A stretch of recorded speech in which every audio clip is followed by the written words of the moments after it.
I was part of the team that worked with Michael Manley in the 1990s. As I said, I was part of the team led by Michael Manley that pioneered that legislation in the early 1990s. Came into the party through Dr. Omar Davis because I knew him in the financial sector, where I had been like one of the leading corporate lawyers in Jamaica and very involved in financial engineering. And so when he was Minister of Finance, a lot of the things that required industry input, I was one of the representatives of the industry that he would deal with. I got to know him through that. And that's how I got into the PNP, really, through my relationship with him.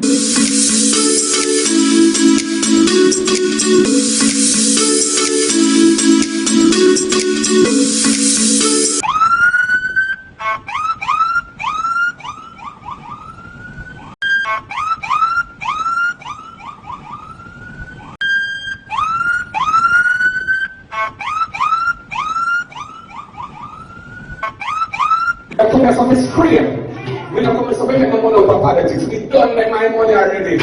Now, big lawyer in this country, big investment banker. Whilst most people know Mark because of his being a top lawyer and a key man in the financial sector, comrades, this man is all round. He's multifaceted. On November 7th, I want you, comrades, to join me and go with Golden. We made that happen. Dr. Peter Phillips, Sister P, with me doing the legal work to support it, made that happen. But it is not enough, and the people need more. And the power lies in the people to make it happen. But it is not enough, and the people need more. And they think that they have got the battle won. I say forgive them, Lord, they know not what they've done. The order they come, order they fall, one and all.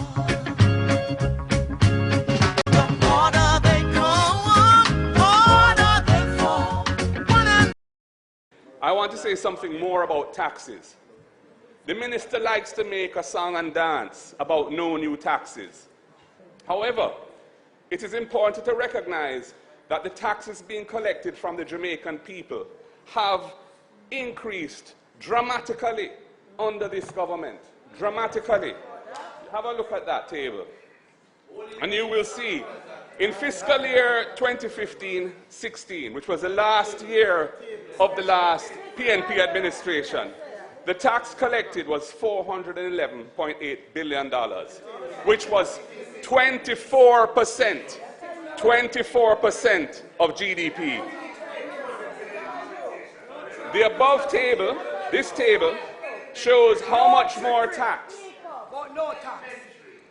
This table shows how much more tax is being collected under the current JLP administration. Tax collected now has moved from 24% of GDP to 28% of GDP. A much bigger carving of the national pie is now being paid by the Jamaican people in tax under the JLP. Jamaicans are taxed much more under this JLP government. That's just a fact. And if you look over the 4 years, the 4 fiscal years, 21-22 through 24-25, Madam Speaker, and I want you to listen to this, tax collections have increased by $409 billion. That's the increase in taxes over 4 years. 419 billion of additional taxes have been collected from the Jamaican people over the last 4 years. Last week, Tuesday, the minister beat his chest, and colleagues on that side beat their desks as he announced that there will be no new taxes. I say to the people of Jamaica, do not be fooled by the hype. The government plans to collect $99 billion more in taxes this coming fiscal year than the year just ending. 99 billion more taxes from the people. $99 billion more in taxes, Madam Speaker. This is unconscionable in a time like this.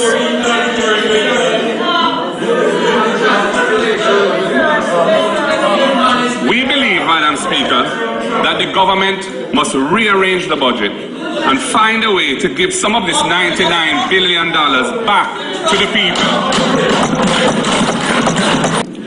Madam Speaker, one thing I love about the Jamaican people is their ability to identify a puppy show. Opposition leader, Mark Golden, he said in his presentation, $99 billion more will be collected by the government this year. Now, basically, Dr. Clark said that is not so. The figures are incorrect. Two opposite sides to what they're saying. Based on what you're seeing, who is right? So the analysis of the opposition spokesman, parroted by the opposition leader, of looking at the average price in the fiscal policy paper and the average price outcome is very faulty as a means of commenting on the impact on government revenues. Now, clearly, I mean no harm. But you gave faulty analysis to the country, repeated it in interviews, and that's a problem. And it is my job, Madam Speaker, to explain it, to correct it and to explain it to the Jamaican people. You have to look at the average price through the year, yes, but also volume. Madam Speaker, the opposition leader points to 3.5% growth projection and states that the government plans to collect $99 billion more in taxes in this coming year. I dealt with the fallacy of that and the cynical attempt to mislead the Jamaican people in the way that is phrased. And he used that to say we could afford a $40 billion social assistance program. Well, as I explained earlier, Madam Speaker, he made a $34 billion error, or a $34 billion misrepresentation, which shows you the attention to detail that's been employed going about your business. Because when you look at the table from the fiscal policy paper, which is here, Madam Speaker, you'll see very clearly, its table in the House is available for everyone to see, that the tax revenues changes between 22-23, and I'll read it for you, and 21-22, in 22-23 is projected at $671 billion, and in 21-22 is projected at $606 billion. When I went to school, that difference, Madam Speaker, was $65 billion, not 99. And can you imagine that? Coming here and telling the Jamaican people that tax revenues are going to be up by $99 billion, and therefore you can afford this. When in fact, you're wrong by $34 billion. Madam Speaker, they're not ready yet. Not ready yet at all.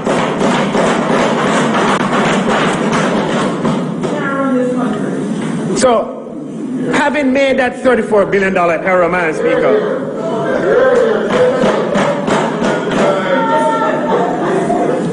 they hope to finance that splurge that he referenced by an error. And the opposition would try to obfuscate, but you check it for yourself. So because of that, the opposition leader go and play the spin ball and was caught by everybody on the offside at Silly Point.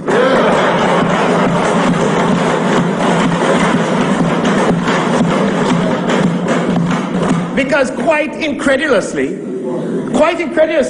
he would want you, the Jamaican people, to believe that revenues rising by $99 billion, by the way, there's a big error with that number, but revenues rising by a certain amount is the same thing as your taxes going up by that amount. Imagine the gall, imagine the nerve to try and fool people to thinking that.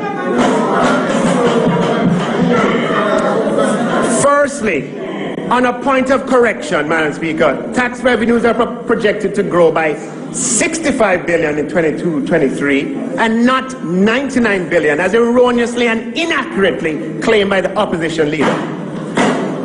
And I'll turn to this a little later. He has been all over town with the wrong figure and wrong by a big amount on a crucially important variable, misinforming the Jamaican people, strong and wrong.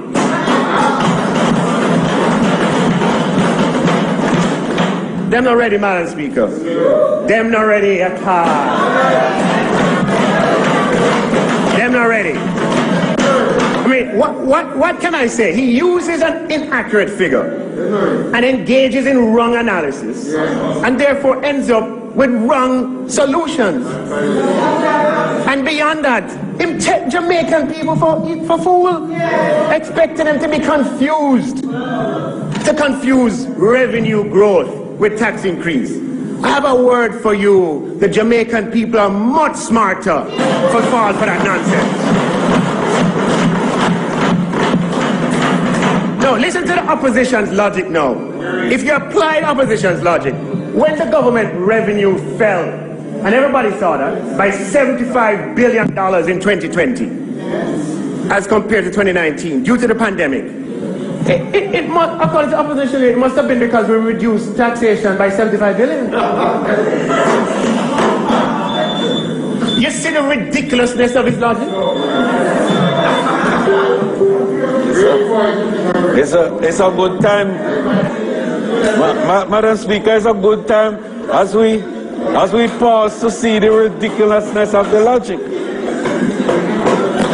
Madam Speaker, the opposition takes no issue with what the minister has announced. We would urge the government to deal with the anomalies that exist for civil servants who have been granted increases and where there are discrepancies in their salaries, to urgently address those anomalies so that everyone can benefit from the new compensation package. But we take no issue. So, Madam Speaker, I will take the member's contribution as a statement of support for these reforms by the opposition, which I am grateful for. Isn't it true, though, that Julian Robinson is one of the party spokespersons who usually explains himself and his position extremely well? He's articulate. Absolutely. He's clear. Absolutely. However, no, but that's not a however. He's taken by surprise. No, don't underestimate that point, though, that you're in the parliament and these figures are presented to you, and this is the first you're hearing them. Julian Robinson is not an inexperienced parliamentarian. No, he's not. Right. He handles things on the fly all the time. He responds to government announcements all the time. Yeah. The opposition takes no issue is a very specific, very positive statement, which the finance minister went on to say that he's taking as a show of support for the government, and there was no pushback from anybody. Isn't it reasonable for us to believe that what Mr. Robinson said is what he meant, especially since he has not said a word? You're the one out here spinning. No, I'm not spinning at all. I'm trying to add context to what is being said. And I keep emphasizing the point that the party was not consulted in the process, therefore he did not know. What he heard would have been that these are in line with what a permanent secretary would get. So that process, that methodology, he wouldn't take any issue with the methodology. You don't think this explanation insults our intelligence, Dr. No, Campbell? it doesn't. No, it doesn't. What I'm saying to you, I'm in Parliament. I'm sitting down. The minister says these salaries are pegged to the salaries of the permanent secretaries. The person gets up to say, well, we don't take any issues with that. He goes on to say that we want you to address the anomalies. The party has completed that sentence or completed that point by going further to say, in light of these increases, we think that if you are going to give the political directorate this huge increase, then if you're only going to give a smaller increase to the majority of the persons in the public sector, then that to us is unconscionable and it is unjust. Well, and that those persons are in need. Remember, will we the are talking about... MPs be giving up the increase or foregoing the increase? Those discussions are ongoing. You're you're a member of the Electoral Commission, correct? Yes. Representing the opposition. I understand commission members are paid at the level of a judge, so your own salary will be moving from about 9 million to 20 million. You're giving that up? I'm prepared to. I went to school to study medicine. You see, the thing is, though, I pay a lot of attention to words. So I am prepared to. It's not the same thing as I am going to. Well, we're discussing the matter, and if that is the decision, I am prepared to and willing and ready to do so immediately. We will now proceed to elect a Speaker of this Honourable House.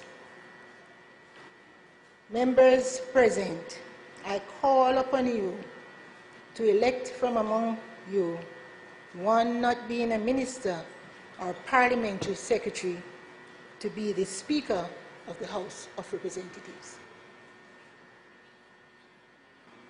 Madam Clerk, I beg to nominate the Member of Parliament for the great constituency of East Rural St. Andrew, Mrs. Juliet Holness, to become the Speaker of the House.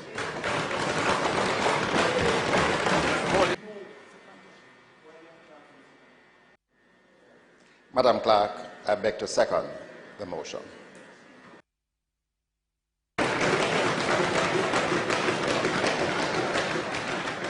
No. The Honorable Juliet Anne-Marie Holness has been nominated and seconded. Are there any further nominations? Are there any further nominations? Are there any further nominations? There being no other nominations, I have the honor of declaring the Honorable Juliet Anne-Marie Holness Speaker of the House of Representatives.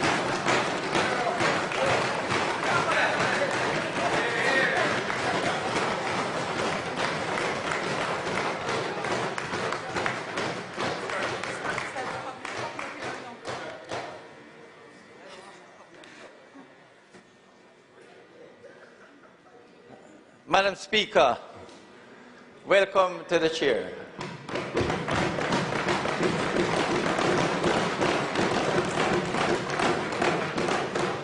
I take this opportunity, Madam Speaker, to congratulate you, firstly, to make yourself available to be the Speaker of this Honourable House, and to thank the members who have all supported you in you becoming Speaker of the House.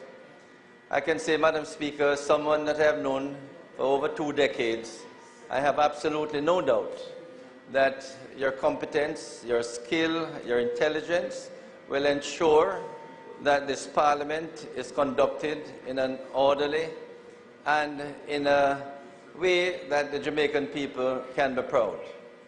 I have no doubt that your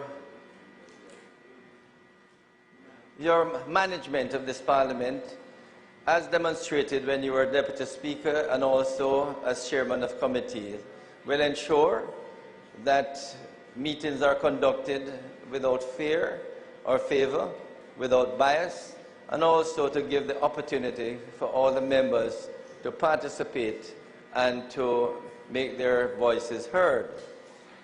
Madam Speaker, I wish you well, and I have no doubt that your stint as Speaker will be a sterling one.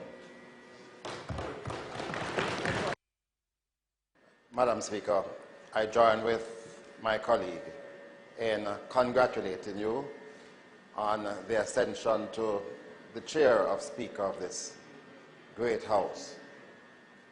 In congratulating you, Madam Speaker, I wish, as I did before the start of the meeting, to say that early in your tenure, it is my hope that both leader of government business and myself will be able to sit with you to look at some of the issues that we have had to deal with in the past and to see how we can share in our collective wisdom in the guidance that you will need from time to time from those of us in this chamber. We wish you well. We genuinely want you to do well so that your tenure can be very successful. Thank you very much, Madam Speaker.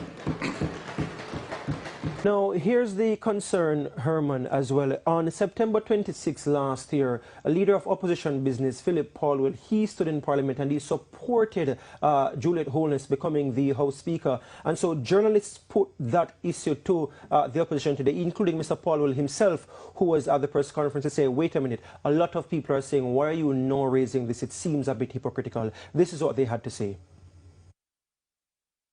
Since independence, every elected government has been able to secure the speaker that that elected government has put forward. It has never happened that an opposition objects to the speaker proposed.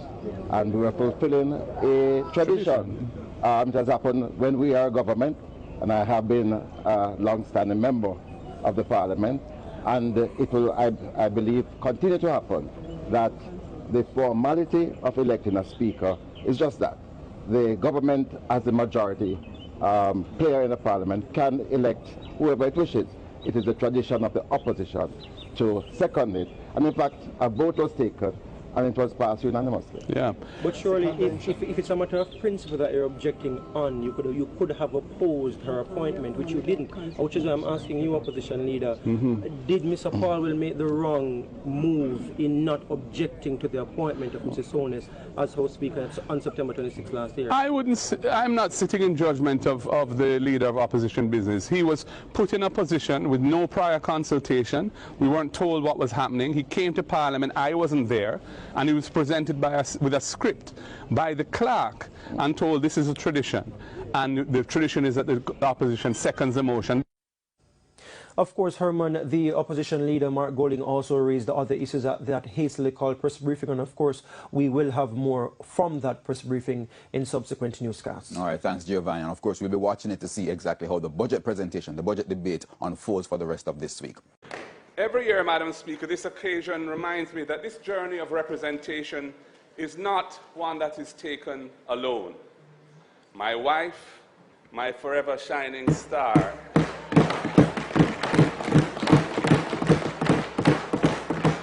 Sandra, stands by my side and in my support, and I hail her today.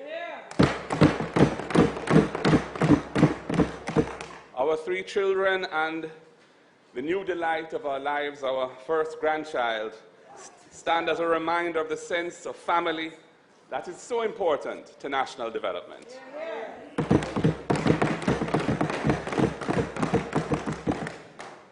When the former Speaker was forced to resign as a result of an Integrity Commission investigation, the move to replace her with the wife of the Prime Minister, so that the head of Parliament is now the spouse of the head of government, really does not sit well with the tradition that the Speaker must act independently of the government of the day.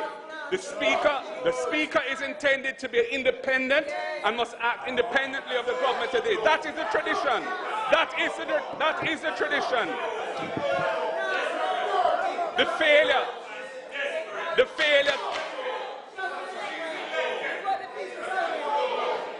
failure, Mr. Speaker. Members.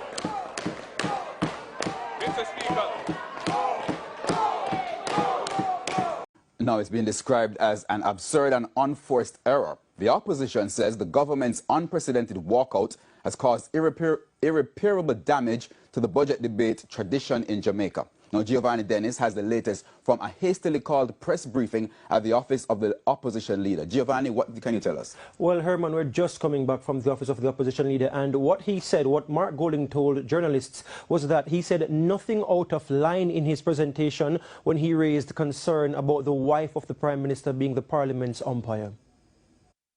For the first time, the government in Parliament walked out during a budget debate and prevented the leader of the opposition from completing his presentation, denying the Parliament of a quorum, so the Speaker had no choice but to end the proceedings. And I, as leader of the opposition, was unable to finish my presentation. I didn't say anything offensive about anybody.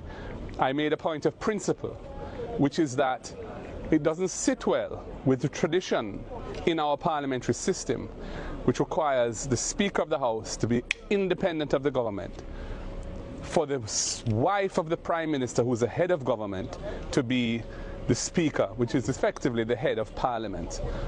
And these concerns are not just my concerns. Many Jamaicans feel that way. And in fact, the international community also has concerns about it, because it's really a very unusual situation. And indeed, the Prime Minister, who, in an emotional fit, stood up and walked out and precipitated the situation which brought the proceedings to an end, really himself reinforced the validity of the point I was making. No, Mr. Golding.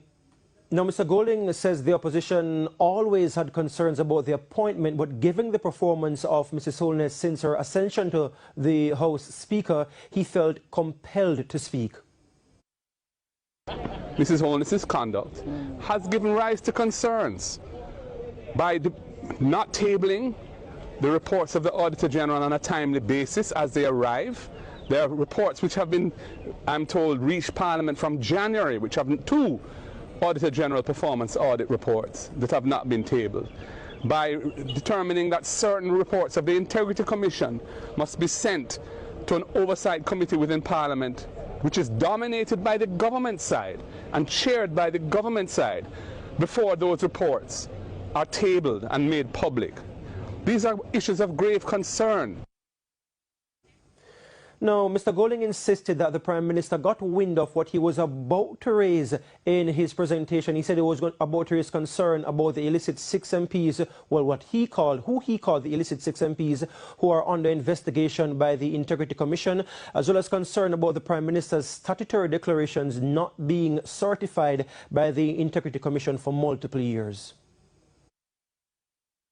He has failed to have his statutory declaration certified, and that statutory declaration lists his assets, his liabilities and his income, and for successive years the Integrity Commission has not certified and published a summary of his declaration. That is an untenable situation for Jamaica. And I was, in my speech, the next point I was going to make was to say, if I were in his position, I would take away myself and replace myself with somebody else who is not compromised. The Prime Minister knew that was what was coming next. He couldn't face the heat, so he decided to walk out. First time ever in the history of Jamaica, the government ends the budget presentation of the Leader of the Opposition by pulling out their members. While this government is delivering tangible results, the truth is that the opposition has no plan to uplift the people of Jamaica. Their whole strategy is destabilization through noise and distraction by playing upon grievance politics. They say they would increase the threshold to $3 million, and they make a bag of other promises. We still have not heard how they would finance them.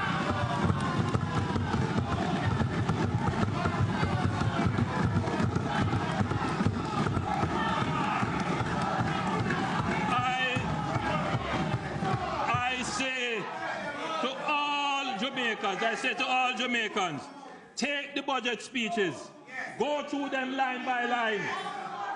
You all know there is nothing free. Everything that is promised, somebody's going to pay for it. So you read through them and ask yourself, who is going to pay for them? How much will it cost? When you see our budget, we tell you, we're going to do this, this is what it costs. Here is where it comes from.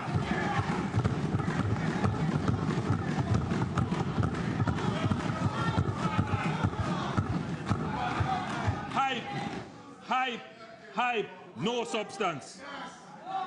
Madam Speaker, I know that members on that side feel left out.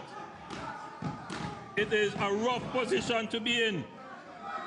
I have been there, but they shouldn't allow bad mind and carry feelings to lead to desperation for power.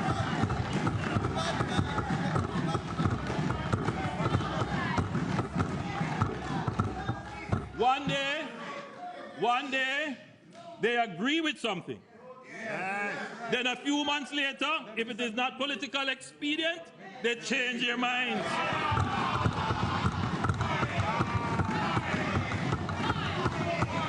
That is not leadership. We call that flip-flopping. The opposition supported and seconded the Speaker's nomination Then they switched flip-floppers. The opposition initially proposed, and supported salary increases for politicians. Then they switched flip-floppers. They all took their pay increases anyway, every single one of them. Just for the record, as Prime Minister, I did not take any salary increase. Madam Speaker, and I want it to be absolutely clear. Because when I stand up and say to the public sector workers and to other workers, listen, we must have a partnership for productivity. I can stand with a free conscience and say that I held strain as a leader of the country. I understand the issues and I lead by example. I have to hold it. That is what leaders have to do. Some will say, I will take it and then I will decide how to.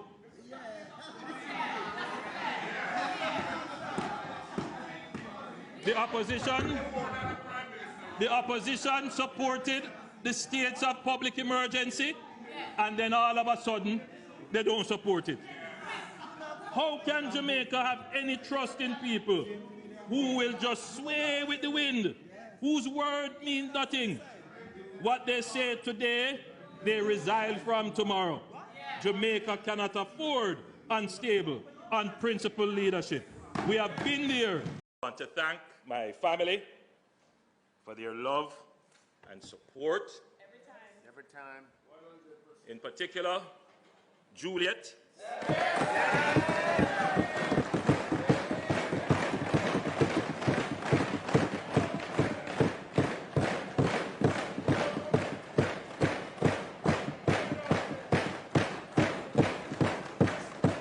An independent woman.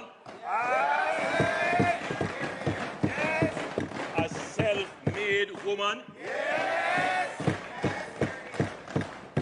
Who has achieved all that she has on her own effort, in her own right. The Integrity Commission has denied claims by opposition leader Mark Golding that reports it submitted to Parliament have not been tabled. The anti-corruption agency issued the clarification in a statement on Friday. Ricardo Brooks reports. The Speaker of the House of Representatives, Juliet Holness, has repeatedly been accused by the opposition PMP of refusing to table reports submitted to Parliament by the Integrity Commission. Those accusations have led to questions in the public domain about her impartiality and fairness as presiding officer in the House. The accusations against Mrs. Holness have sparked speculation that she has been suppressing the reports. But on Friday, the Seymour Panton-chaired Integrity Commission said no. The Commission denied the claims that its reports have been suppressed. It says it has taken note of comments that are being made in sections of the media suggesting that its reports sent to Parliament have not been tabled. It says in the public interest it wishes to advise and confirm that all of its reports, including all investigative and annual reports that have so far been sent to Parliament, have been tabled. The Integrity Commission says no report it has sent to the Houses of Parliament is outstanding. The Commission says it's forbidden under the Integrity Commission Act to make any comment on matters currently before it. It says once it sends a report to Parliament on any matter, it will immediately advise the public. It says when that notice is made public, it is still, by law, prohibited from naming the subject of the report. The Commission concludes by assuring the public that once its reports are tabled in Parliament, it will issue an advisory on social media and upload the document to its website. Ricardo Brooks for Nationwide News.